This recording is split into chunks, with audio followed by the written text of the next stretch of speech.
اعوذ باللہ السمیع العلیم من العظیم الحفیظ بوجہ الکریم وسلطانہ القدیم من الرجس الخبیث المخبث الشیطان اللعین الرجیم وقبیلہ ونفخہ ونفثہ وہمزہ۔ بسم اللہ الرحمن الرحیم۔ تمام نبیوں کے سردار حضرت محمد صلی اللہ علیہ وآلہ وسلم اور تمام مذاہب کے سردار دین اسلام کے پیروکاروں، السلام علیکم ورحمۃ اللہ وبرکاتہ۔ اولیاء کرام کا تذکرہ جو ہے ریڈیو کے اوپر مسلسل شروع ہے، اور وہ ریڈیو کے پروگرام جو ہے وہ اپنے یوٹیوب کے ناظرین کے لیے بھی ریکارڈ جو ہے وہ کر کے دیے جاتے ہیں۔ آج دوسری کڑی، دوسرا سلسلہ۔ آج جس ہستی کا ذکر کر رہے ہیں ان کا نام حبیب بن محمد، لیکن مشہور ہوئے وہ حبیب عجمی کے نام سے۔ ان کو حبیب فارسی بھی کہتے ہیں، حبیب بصری بھی کہتے ہیں، اور حبیب عجمی بھی کہتے ہیں۔ ولادت ان کی فارس، جسے اب ایران کے نام سے یاد کیا جاتا ہے، تب یہ ذرا بڑا ہوتا تھا پہلے، اور پھر سکونت بعد میں ان کی بصرہ کے اندر رہی۔ روزہ بھی ان کا بصرہ کے اندر ہے، اور بصرہ جو ہے وہ اب عراق کا شہر ہے۔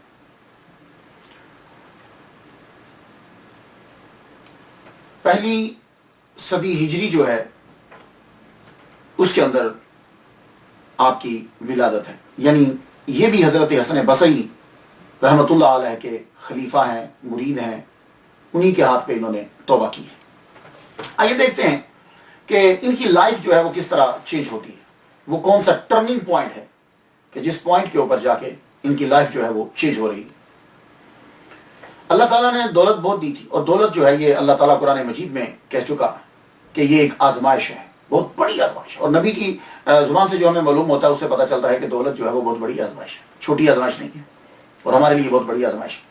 لیکن اگر خیر و عافیت ہو اور اللہ کی معیت ہو تو پھر دولت جو ہے اس سے آدمی نیکیاں کما سکتا ہے۔ حبیب بن محمد المعروف عجمی، ان کو اللہ تعالیٰ نے دولت دی، تو اب دولت جب دی تو انہوں نے اس کا استعمال کیا گیا کہ وہ دولت یہ اپنے علاقے کے لوگوں کو قرضہ دیتے تھے، کہ جو لوگ بیچارے مصیبت زدہ ہوتے وہ ان سے آگے قرضہ لیتے، اور پھر یہ اس کے اوپر سود لیتے، سود در سود پھر چلتا۔ طریقہ کار ان کا کیا تھا سود لینے کا؟ گھر کا خرچہ جو ہے وہ یہ کس طرح چلاتے تھے؟ جن لوگوں کو قرضہ دیا ہے ان کے ہاں پیسے لینے چلے جاتے ہیں۔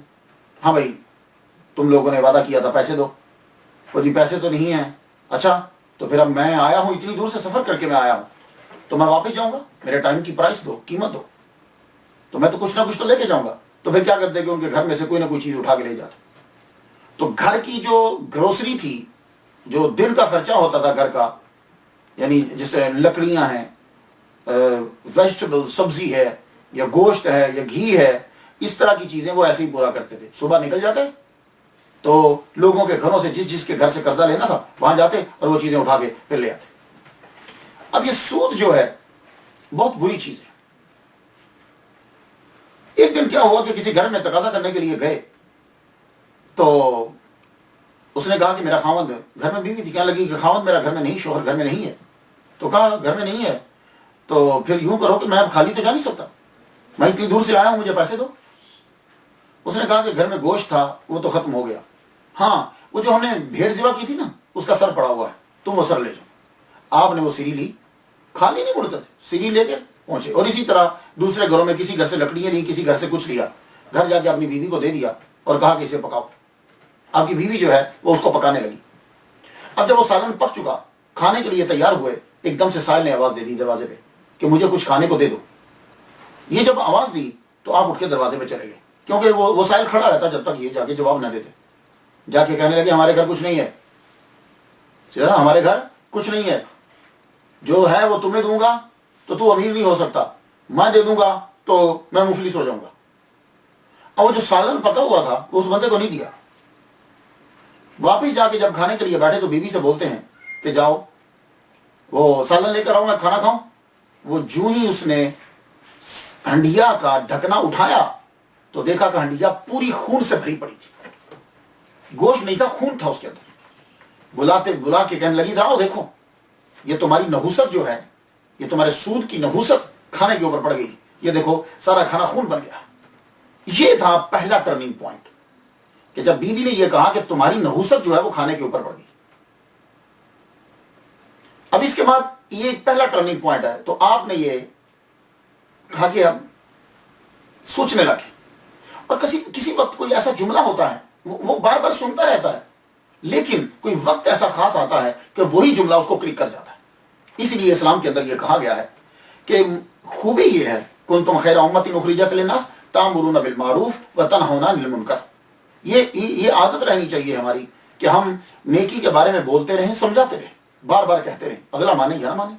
کیوں؟ کوئی ایسا وقت آئے گا کہ جس وقت وہی جملہ سیم جو آپ پہلے سنتے رہے اور اس نے اثر نہیں کیا, ہو سکتا ہے کہ وہ کسی جگہ پہ جا کے وہ اثر کر جائے. اثر کر گیا لیکن ہلکا اثر کیا. اب یہ پھر جا رہے ہیں. یہ جب رستے میں جا رہے ہیں تو انہوں نے کہا بھائی آج کے بعد نا میں کسی سے سود نہیں لوں گا. یہ انہوں نے دماغ کے اندر سوچ لیا کہ اس کی نحوست بہت ہوگی, میں سود نہیں لوں گا, لیکن اصل رقم تو لے لوں, وہ تو میں نے ان کو دی ہے, میں سود نہیں لیتا, اصل رقم لے لیتا ہوں. اب چلے کہ لوگوں کو یہ بتانے کے لیے کہ مجھے اصل رقم دے دو تو میں باقی سود تم سے نہیں لیتا, یہ اب جو مجھے دے گا میں اسے اصل رقم لے لوں گا. جا رہے تھے کہ رستے میں لڑکے کھیل رہے ہیں, گلی میں لڑکے کھیل رہے ہیں, ایک گروپ تھا ان کا.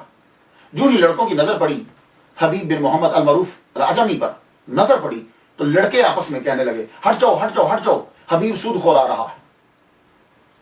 اگر اس کے پاؤں کی گرد تمہارے اوپر پڑ گئی تو نحوست پڑ جائے گی تم پر. یہ تھا دوسرا جملہ کہ جو اندر ہی بیٹھ گیا. پہلا جملہ اور یہ دوسرا جملہ. جب لڑکوں نے یہ کہا تو اسی وقت آپ بجائے اس کے کہ وہ جن لوگوں سے پیسے لینے کے لیے جا رہے تھے ان کے گھروں میں جاتے, سیدھا حضرت حسن بصری رحمت اللہ علیہ کے گھر چلے گئے. ان کے جہاں وہ بیٹھتے تھے وہاں چلے گئے. تقاضا نہیں کیا, وہاں چلے گئے. وہاں بیٹھے, ان سے جا کے توبہ کی درخواست کی کہ میری توبہ رب سے کروائیے, میں توبہ کرنا چاہتا ہوں اور آپ کے ہاتھ بیعت کرنا چاہتا ہوں. حضرت حسن بصری رحمت اللہ علیہ کی بیعت انہوں نے کی, اللہ کی بارگاہ میں توبہ کی. حضرت حسن بصری کی بیٹھ کر تبلیغ سنتے رہے اور جب محفل سے اٹھے تو انہوں نے پوری مکمل توبہ کر لی اور رب تعالیٰ سے عرض کی کہ اللہ سود تو پہلے ہی میں کہہ چکا تھا کہ نہیں لوں گا, اب میں لوگوں سے اصل رقم بھی نہیں لیتا, میں تیرے نام پر سب کو معاف کرتا ہوں. اور اب میں جا رہا ہوں اعلان کرنے کے لیے کہ جس کے میں نے پیسے دینے ہیں وہ مجھ سے میں اس سے تقاضا ہی نہیں کروں گا, اور اپنی جو چیزیں رکھی ہیں مجھ سے واپس لے جاؤ. توبہ کر کے جب واپس آ رہے تھے لڑکے رستے میں وہی کھڑے, لیکن اب جملہ بدل گیا. وہ لڑکے کہنے لگے ٹھہر جاؤ, رک جاؤ, ساکت ہو جاؤ, اپنے پاؤں مت ہلانا. ایسا نہ ہو کہ تمہاری گرد جو ہے پاؤں سے اٹھنے والی وہ حبیب پہ پڑ جائے اور تمہارا نام گناہ گاروں میں لکھ دیا جائے. اللہ اکبر جل شان. تو حضرت حبیب العجمی کہنے لگے یا اللہ اتنی تھوڑے سے وقت میں تو نے لوگوں تک میری بات پہنچا دی اور لوگوں سے میری عزت کروا دی مالک. اللہ اکبر جل شانہ. یہ ایک ٹرننگ پوائنٹ تھا آپ کا کہ آپ نے سود خوری سے توبہ کی اور اصل رقم بھی آپ نے اعلان کر دیا کہ آؤ جن لوگوں نے میرے پاس گروی رکھی ہوئی ہیں چیزیں یا جن لوگوں نے عبارات لکھوائی ہوئی ہیں وہ سب کے سب لے جاؤ, آج کے بعد میں کسی بندے سے کوئی پیسہ نہیں مانگوں گا. یہاں میں رکتے ہوئے ایک جملہ عرض کرتا جاؤں. سود کے اوپر گفتگو بڑی طویل ہے. میں یہاں امریکہ میں رہتا ہوں, 12 سال مجھے ہو گئے. یہاں کے مسائل, پاکستان کے مسائل اور اسلامی ملک کے مسائل یہ ٹوٹلی سود کے بارے میں ڈیفرنٹ ہے. اس کے اوپر آپ ڈیٹیل سے پڑھنا چاہیں تو بہار شریعت آپ پڑھیے, اور میرے استادوں کی کتاب علامہ غلام رسول صاحب سیدی شیخ الحدیث جامع نمیہ کراچی جنہوں نے تبیان القرآن بھی لکھی ہے, یہ میرے استاد محترم, بہت زبردست کتاب ہے, اسے آپ پڑھیے. جو انہوں نے کتاب لکھی ہے شرح مسلم جو لکھی ہے پڑھنے کے قابل ہے. میرے والد صاحب کے بھی وہ استاد ہیں, میرے والد گرامی سید طالب حسین شاہ رحمۃ اللہ علیہ, وہ بھی ان کے شاگرد ہیں, ان سے کچھ اسباق لیے انہوں نے. تو ہمیں بھی جب وہ جامع نمیہ لاہور میں پڑھاتے تھے تو مجھے بھی زانو تلمس طے کرنے کی اور ان کی خدمت کرنے کی مجھے ابھی تک یاد ہے کہ شیخ الحدیث و تفسیر علامہ غلام رسول سعیدی صاحب نے مدث اللہ علی, انہوں نے میرے والد صاحب کا ایک دن میں بیٹھ کر نفل پڑھ رہا تھا تو میرے والد صاحب سے کہنے لگے کہ اس کو کہا کرو کہ کھڑے ہو کے نفل پڑھا کر. کیوں؟ اس لیے کہ نفل جو ہے وہ اگر تندرست آدمی بیٹھ کر پڑھتا ہے تو اس کو ثواب ادا ہوتا ہے. یہ ابھی تک مجھے یاد ہے اور میں سن رہا ہوں. اللہ اکبر جل شانہ. یہ بھی بڑی سعادت ہوتی ہے. انہوں نے شرح مسلم کے اندر سود کے اوپر بڑی گفتگو کی ہے, تو آپ اسے ضرور پڑھیے گا. سود کے بارے میں ایک روایت ہے, وہ آپ نے نقل کی اور بتائی ہے. میرے سامنے یہ کتاب ہے, میرے پاس ہے یہ کتاب جو ہے علامہ قمر الزمان اعظمی صاحب انگلینڈ میں ہوتے ہیں، بہت مشہور اسکالر ہیں، یہاں میری مسجد میں بھی آئے ہیں، تقریر ان کی میں نے سنی ہے، بہت زبردست اسکالر ہیں، ان کی تقاریر کو جمع کیا خطبات مفکر اسلام حصہ دوئم ہے، محمد ساجد حسین قادری صاحب نے، عالمی تحریک سنی دعوت اسلامی حلقہ آندھرا پردیش حیدرآباد، اچھا تو انہوں نے یہ چھاپی، اس کے اندر ایک گفتگو ہے، تقریر نمبر ان کی 18 ہے، حضور مفتی اعظم ہند رحمۃ اللہ علیہ، یہ عنوان ہے۔ اس کے تحت جو ہے وہ ایک جگہ میں پڑھ رہا ہوں تو اس کا پیج نمبر 475 ہے، کہتے ہیں کہ میں مفتی اعظم ہند کے ساتھ سفر کر رہا تھا تو سود وغیرہ کے مسائل سے بہت سے شبہات میرے ذہن میں رہے، دارالحرب میں خاص طور پر، دارالحرب میں خاص طور پر میں نے اپنی یہ جو فکر ہے، حضرت مفتی غلام محمد صاحب کے ساتھ ہم لوگ سفر کر رہے تھے کیش کال کا، اکثر جیپ میں ان کے باہر والے حصے میں بیٹھتا تھا تاکہ میں اپنے سرکار کو ہواؤں سے بچا سکوں، ٹھنڈی ٹھنڈی ہواؤں سے اچھا کوشش کرتا تھا میں نے کہا کہ حضور حضرت عمر کا قول ہے کہ ربا بھی چھوڑ دو اور شبہ ربا بھی چھوڑ دو، دارالحرب میں جو منفعت حاصل ہوتی ہے اگر ربا کے ذیل میں نہیں تو شبہ ربا کے ذیل میں تو آئے گی۔ فرمایا قمر زمان لا نفی جنس کے لیے استعمال کیا گیا ہے، لا ربا بین مسلم و اعرابی فی دار الحرب، اور ایک اور بھی ہے لا ربا بین المسلم والکافر، کہ جب مسلمان کافر سے لین دین کرتا ہے تو وہ بیچ میں جو ہوتا ہے وہ ربا نہیں کہلاتا، لیکن سیم وہی چیز جب مسلم ممالک میں ہو تو وہ جو ہے ربا جو ہے وہ کہلاتی ہے۔ یعنی اس کے لیے 3 شرطیں جو ہیں وہ قرار دی گئی ہیں، ایک یہ ہے کہ اس کے اوپر حاکم جو ہے وہ مسلمان نہ ہو، دوسری ہے کہ اس کی سرحد کے ساتھ کوئی مسلم ملک نہ لگتا ہو، تیسری جو ہے وہ یہ ہے کہ وہاں آزادی نہ ہو اسلام کی۔ تو اس کے بارے میں گفتگو کرتے ہوئے انہوں نے یہ کہا کہ میں عرض کرنا چاہتا ہوں، میں نے کہا حضور دوسری عرض ہے دارالحرب کی قید ہے اور ہندوستان دارالحرب آج تک قرار نہیں دیا گیا، تو آپ نے فرمایا تقریر زیلائی دیکھو، امام زیلائی رحمہ اللہ نے اس کو دراصل قید اتفاقی کہا ہے، قید حقیقی اور لازمی نہیں کہا، واللہ العزیز میں نے قدم چوم لیے۔ یہ کتابیں عام طور پر مطالعے میں نہیں ہوتی اور مفتی اعظم ہند کو کبھی کسی نے مطالعہ کرتا ہوا نہیں دیکھا، مگر حوالہ دے رہے ہیں۔ تو یہ میں آپ کو بتانا چاہتا ہوں کہ سود کا مسئلہ جو ہے امریکہ کے اندر، کینیڈا کے اندر، یہاں جو ہے ذرا ڈیفرنٹ ہے، لیکن میں عرض یہ کرنا چاہوں گا کہ ایک چیز ہوتی ہے فتویٰ، ایک چیز ہوتی ہے تقویٰ۔ تو فتویٰ تو یہی ہے کہ جو علماء سے آپ سنتے رہتے ہیں کہ امریکہ کے اندر اور کینیڈا کے اندر، لیکن تقویٰ جو ہے وہ یہی ہے کہ اگر آپ لوگ بچ سکتے ہو تو پھر آپ لوگوں کو ان ممالک کے اندر بھی اس چیز سے جو ہے وہ بچنا ہی چاہیے۔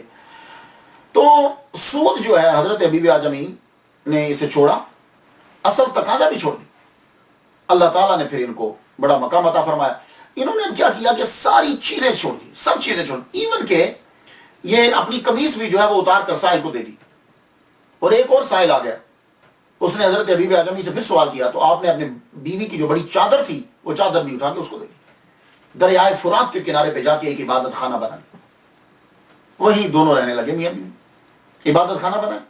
فرات کا دریائے فرات جو ہے مختلف لینگویج میں اس کے مختلف پروننسیشن ہے، لیکن یہ ہے بڑا ہسٹوریکل دریا، یہ دریائے فرات جو ہے عراق کے اندر بصرہ یہ سب جگہوں سے یہ نکلتا ہے، کبھی اس پہ ڈسکس کریں گے۔ دریائے فرات کے کنارے کے اوپر آپ نے عبادت خانہ بنا لیا، آپ عبادت کرتے وہاں، اللہ اکبر جل شانہ، رات بھر عبادت میں لگے رہتے، دن کو کچھ وقت نکال کے حضرت حسن بصری رحمۃ اللہ علیہ کے محفل میں جا کے بیٹھتے اور دین کا علم جو ہے وہ سیکھتے رہتے۔ کچھ عرصہ گزرا، پھر بیوی نے تقاضا کرنا شروع کر دیا کہ کچھ تو لایا کرو، جا کے گھر میں پکائیں، کیا کھائیں؟ آپ نے فرمایا اچھا چلتا ہوں، کہیں مزدوری کرتا ہوں میں۔ حبیب اعظمی رحمۃ اللہ علیہ جو ہے چلے، 1-2 جگہ نوکری مانگی، کسی نے نہیں دی، حالت دیکھ کے انہوں نے کہا کیا کام کرے گا، جاؤ کام کرو جا کے۔ تو 1-2 جگہ نوکری مانگتے، نہ ملتی تو آگے دور جا کے دریا کے کنارے کے پاس جا کے نوافل پڑھنا شروع کر دیتے، شام سورج ڈوبنے تک پڑھتے رہتے، مصلح کندھے پہ رکھتے، گھر واپس آ جاتے۔ بیوی پوچھتی گئے تھے، ہاں گیا تھا، اب اس کا وہ پھر تقاضا کرے گی، اسے کہہ دیتے ہاں گیا تھا میں، وہ سمجھتی نوکری کرنے گئے تھے، دوسرے دن پھر گئے، پھر اسی طرح مانگی، نہیں ملی نوکری، آپ نوافل پڑھتے رہے۔ بیوی نے پوچھا کچھ نوکری ملی؟ اب اسے بتا دیا ہاں ایک بہت بڑے مالک ہیں، اب وہ سمجھ رہی ہے شاید کوئی فیکٹری کا مالک ہے، بڑے مالک کے ہاں نوکری کر لی، انہوں نے سمجھا ٹھیک ہے کبھی نہ کبھی تو پیسے ملیں گے، اب آپ عبادت کرنا شروع ہو گئے۔ نوافل پڑھتے رہتے, عبادت کرتے رہتے. تقاضا بڑھ گیا ایک دن کہ اپنے مالک سے جا کے کہو کہ تھوڑا سا کھانے کو دے دو, لکڑیاں بھی نہیں ہیں, سالن پکانے کو کچھ نہیں ہے, روٹی نہیں ہے, کیا پکاؤں, کچھ تو تقاضا کرو مالک سے. اب کوئی کسی فیکٹری میں نوکری ہوتی, کسی کارخانے میں, تو تقاضا کرتے. چلے گئے, نوافل شروع کر دیے. واپس جب آئے تو دیکھتے ہیں کہ بیوی انڈیا بھی پک رہی ہے, روٹیاں بھی پک رہی ہیں. اللہ اکبر, اور کھانے کی خوشبو آ رہی بڑی زبردست. اندر پہنچے تو پوچھے یہ سارا سامان کہاں سے آ گیا؟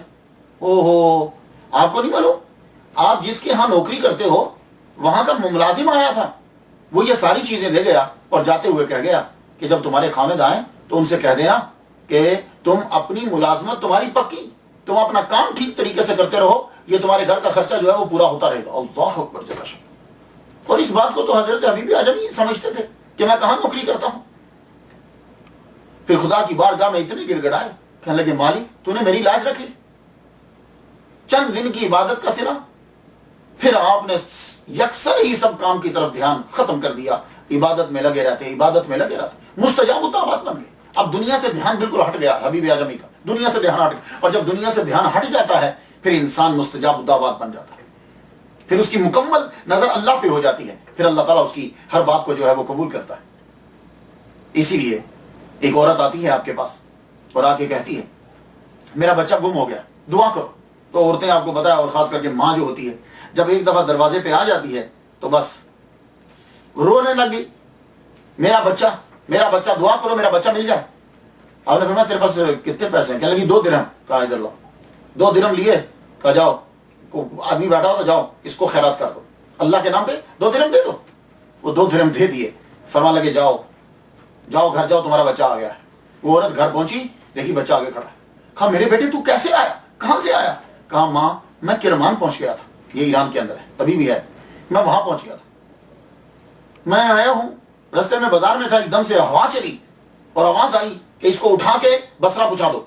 بس یہ آواز کا آنا تھا کہ پتہ نہیں کیسے وہ ہوا نے مجھے اٹھایا اور وہ پہنچا. تو ہوا میں اکثر آپ نے سنا ہوگا یہ ہوا کے اندر کچھ چیزیں ہوتی ہیں, جنات وغیرہ, یہ جب ہوا چلتی ہے تو ایک دم سے شاید کسی نے اٹھا دیا ہوگا اور اٹھا کے وہاں بالکل گھر تک پہنچا دیا. تو یہ کوئی مشکل نہیں ہے. آپ نے قرآن مجید تو پڑھا ہوگا, حضرت سلیمان علیہ السلام نے جب کہا کہ کون لائے گا تخت کو, تو قال الذی عنده علم من الکتاب انا آتیک بہ قبل ان یرتد الیک طرفک, ٹوئنکلنگ ود ون این آئی, آنکھ جھپکنے سے پہلے. تو آنکھ جھپکنے سے پہلے اتنا بھاری تخت اٹھا کے لایا جا سکتا ہے. تو اللہ تعالیٰ کے بندے ہیں, اللہ اکبر. تو ان کو حبیب جو ہیں یہ تو پہلے ہی اجمی ہیں.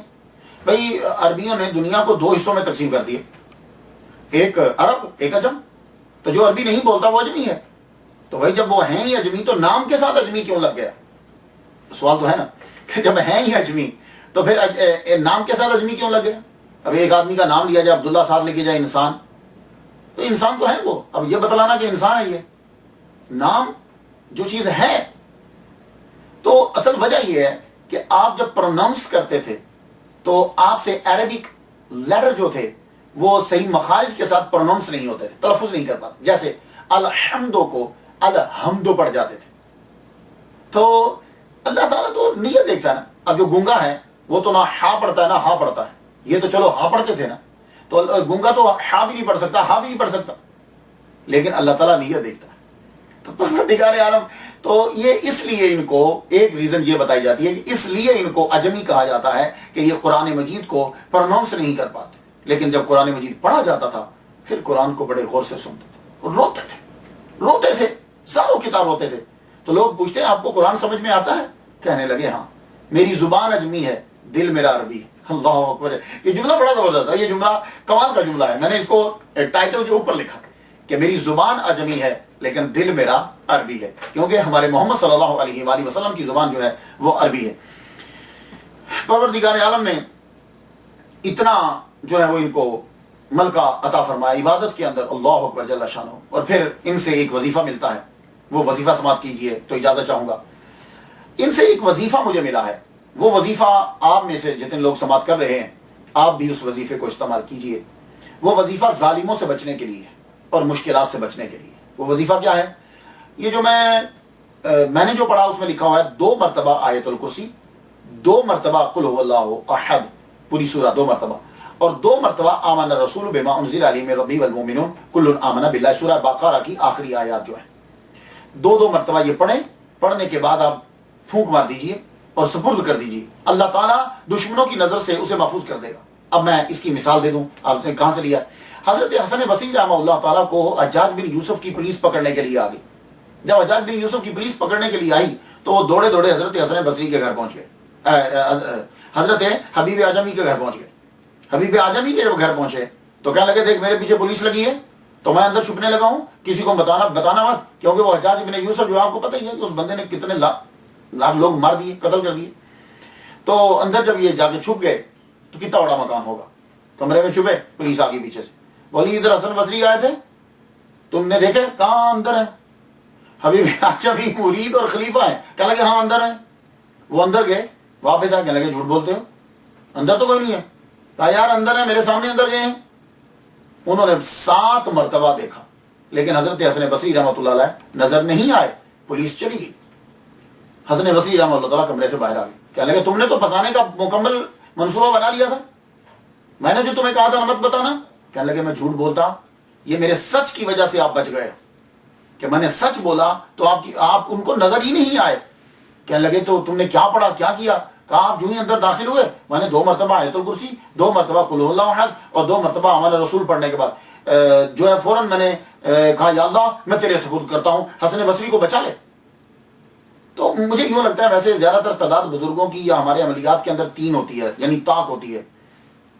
تو یہ 2 ایسا لگتا ہے کہ جیسے وہ پولیس اتنے میں آ گئی ہوگی، آپ 3 دفعہ پڑھنا چاہتے ہوں گے، لیکن خیر تذکرہ اولیاء کے اندر ایسا ہی ہے، لیکن آپ اگر چاہیں تو 2 بھی پڑھیے تو 3 بھی جو ہے وہ آپ 3 کیونکہ کل شریف 3 دفعہ پڑھی جائے تو اس کا 1 قرآن کا ثواب ملتا ہے۔ تو خواتین و حضرات، یہ عظیم ہستی کہ جن کو حضرت حبیب اعجمی کے نام سے اور حبیب فارسی کے نام سے جانا جاتا ہے، یہ ان کا بصرہ کے اندر جو ہے وہ مزار مبارک ہے، لوگ جو ہیں وہ زیارت کرتے ہیں۔